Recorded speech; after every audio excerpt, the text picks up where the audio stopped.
கன்னித்தமிழின் பெருமையெல்லாம் கம்பன் கவிதை அருமையினால் என்று தமிழினுடைய பெருமையே கம்பனினுடைய கவிதையினுடைய அருமையினால் என்று சொல்கின்றோம். அப்படி என்ன பெருமை அதிலே? கம்பன் 6 காண்டத்தை எழுதினான். 5 காண்டங்களை எழுதி 6வது காண்டமான யுத்த காண்டத்தை எழுதும்போது உச்சஸ்தானியிலே இருந்தான் கம்பன் என்று சொல்லுவார்கள் கவிதையிலே. அதை நான் அப்படியே உங்களிடம் கொண்டு வந்து சேர்ப்பதின் மூலம் தமிழ் மொழியினுடைய சிறப்பு எத்தகையது என்பதை உங்களுக்கு உணர வைக்க முடியும் என்று நான் நம்புகின்றேன். யுத்த காண்டத்தை நீங்கள் படித்தீர்களே, ஆனால் படிக்கும்போது நமக்கு முன்னால் போர் நடக்கும். அப்படி என்றால் அந்த தமிழினுடைய வலிமையும் அதை கம்பன் கையாண்டிருக்கின்ற விதமும் எப்படி இருக்க வேண்டும்? வானரப்படைகள் இலங்கையை சூழ்ந்து விட்டன. கும்பகர்ணன் உறங்கிக் கொண்டிருக்கின்றான். ராவணன் தோல்வி மேல் தோல்வியாக பார்த்து கொண்டிருக்கின்றான். உடனே தன்னுடைய சேவகர்களை அழைத்து கும்பகர்ணனை போய் எழுப்பி வாருங்கள் என்று சொல்லுகின்றான். கும்பகர்ணனை எழுப்புவதென்றால் உங்களுக்கு தெரியும், 6 மாதம் தூங்குவான், 6 மாதம் உணவருந்துவான். அத்துணை பேரும் அவனை எழுப்புவதற்காக செல்லுகின்றார்கள். அவனை எழுப்ப முடியவில்லை. யானையை கொண்டு மிதிக்க விடுகின்றார்கள், எழும்பவில்லை. உலக்கையை கொண்டு அடிக்கின்றார்கள், எழும்பவில்லை. தூங்குகிறவனுக்கு தட்டி கொடுத்தால் எப்படி இருக்குமோ அப்படி மேலும் மேலும் உறங்குகின்றான். மிகவும் சிரமப்பட்டு எழுப்புகின்றார்கள். எழுந்தவன் ஏண்டா என்ன எழுப்புனீங்கன்னு கேட்குறான். ராவணன் கூட்டிகிட்டு வர சொன்னான், அதனால எழுப்பணும்னு சொல்கிறான். ஏன்னு கேட்குறான். சீதை தான் காரணங்கிறான். இன்னும் உடலையாடா, நான் தூங்குறதுக்கு முன்னாடி அவளை விட்டுருங்க, அது தப்பு அப்படின்னு சொன்னனே, கேட்கலையா அப்படின்னு சொல்கிறான். ஏன்னா கும்பகர்ணன் மிக நீதிமான், நெறியாளன். முழிச்ச பிறகு 100 வண்டி சோறும் 10,000 குடம் பாலும் குடிக்கிறான். அது பசியாக இருக்கிறவனுக்கு கொஞ்சம் சாப்பிட்டா எப்படி பசியை கிளப்புமோ அப்படி இருக்கு. போகிறான், சண்டைக்கு போகிறான், சுக்ரீனோட சண்டை போடுறான். உறங்குகின்ற கும்பகர்ண உங்கள் மாய வாழ்வலாம், இறங்குகின்றதென்றுகான், எழுந்திராய் எழுந்திராய், கரங்கு போல விற்பிடித்த காலதூதர் கையிலே உறங்குவாய் உறங்குவாய் இனி கிடந்துறங்குவாய் என்று சொல்ல, அன்னவன் எழுந்திராமை கண்டுபோய் மன்றல் தங்கு மன்னவன் தன் மாடணுகி நின்று 2 கதுப்ப முற நெடு உசலம் கொண்டடிப்ப. உசலம்னா உலக்க. பொன்றினவன் எழுந்தார் போல் புடைபெயர்ந்தாங்க எழுந்திருந்தான். செத்து போனவன் பூமிக்குள்ளேருந்து எந்திரிச்சா எப்படி வருமோ அது மாதிரி பூமியை பிளந்துக்கிட்டு வர்ற மாதிரி எந்திரிக்கிறானா. அவ்வளோ பெரிய உருவம். எந்திரிச்சவன் என்ன பண்ணுறான்? 100 குடங்களும் நுங்கினான், ஏறுகின்ற பசியினை எழுப்பினான், சீறுகின்ற முகத்து இரு செங்கனான். கண் அப்படி பார்த்தாக்க நெருப்பு கோலங்கள் மாதிரி இருக்கான். எந்திரிச்சு பார்க்குறான் எல்லாரையும்.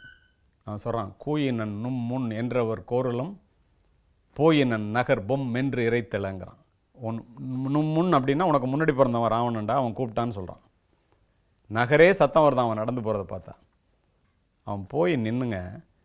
ராவணன் எழுந்து வந்து அவனை வரவேற்கிற காட்சியை கம்பன் எப்படி சொல்கிறான் பாருங்க.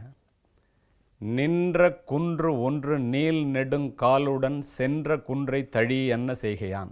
ஒரு குன்று நிற்குதான், இன்னொரு குன்று கால் கையோடு வருதான். 2 கட்டி பிடிச்சிட்டா எப்படி இருக்குமோ அப்படி இருக்கான். எது? ராவணனும் கும்பகர்ணனும் கட்டி பிடிச்சிக்கிட்டது. என்னன்னு கேட்குறான்.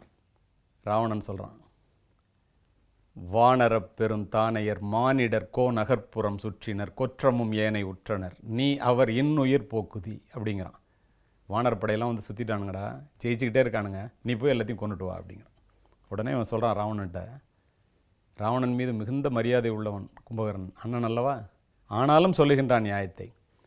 ஆனதோ வெஞ்சகம் அழகிற் சானகி துயரினம் தவிர்ந்ததில்லையோ, வானமும் வையமும் வளர்ந்த வான்புகழ் போனதோ புகுந்ததோ போன்றும் காலமேங்கிறான். திட்டியின் விடமென்ன கற்பின் செல்வியை விட்டிலையோ, இது விதியின் வன்மையேன்ட்டான். விஷண்டாவ, அப்படிப்பட்ட கற்புக்கரசி, அவளை நான் விட சொன்னேன், ஏண்டா விடலை, நம்ம அழிய போகிறோம் அப்படிங்கிறத ராமன்கிட்ட சொல்கிறான். சொல்லிவிட்டு சண்டைக்கு போகிறான். ஏன்னா செஞ்சோற்று கடன் அல்லவா, அண்ணன் சொல்கிறத தவிர்க்க விரும்பலை. அவன் விபீஷணன் மாதிரி போக விரும்பலை. சண்டைக்கு போகிறான். அங்கே இவனுக்கு அடுத்து பிறந்த விபீஷணனும் ராமனும் போர்க்களத்தில் நின்று கொண்டிருக்கின்றார்கள். முதல் முறையாக ராமன் பயந்தது கும்பகர்ணனை பார்த்து தான். அப்படி பார்க்குறான் கும்பகர்ணனை. பார்த்தோன்னே மிரண்டு போன ராமன் விபீஷணன்ட்ட கேட்குறான். எப்படி கேட்குறான் பாருங்க.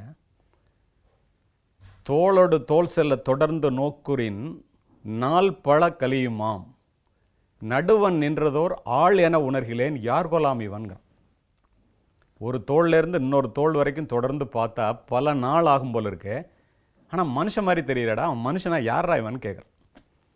எப்படி கேட்குறான் பாருங்க கம்பன். அப்போது விபீஷணன் சொல்கிறான், வான் உயர்ந்த வரத்தினால் தான் உயர்ந்த தவத்தினால் ஊன் உயர்ந்த உரத்தினான். ரொம்ப வரத்தை பெற்று உண்மையாகவே நல்லவனாக உடம்பால் உயர்ந்தவன் என்னுடைய அண்ணன் கும்பகர்ணன்னு சொல்கிறான்.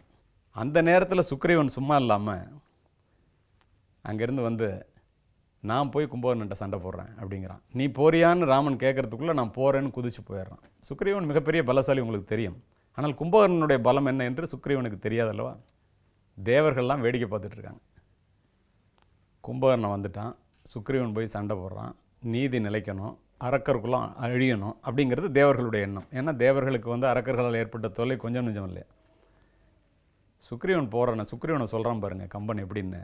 அவன் சூரியகுமாரன் அல்லவா. பொறிந்தழு கண்ணினன் புகையும் வாயினன் செறிந்தழு கதிரவன் சிறுவன் சீறினான் முறிந்தன அரக்கன் மா முரண் தின் தோளென எரிந்தனன் விசும்பின் மா மலை நன்றேந்தியே. இதோட கும்பகர்ணன் செத்தாண்டான்னு தேவர்களே நினைக்கிற மாதிரி மிகப்பெரிய மலையை தூக்கி கும்பகர்ணன் மேலே எறிகிறான். அந்த மலை கும்பகர்ணன் மேலே விழுவதற்காக போய் கொண்டிருக்கின்றது.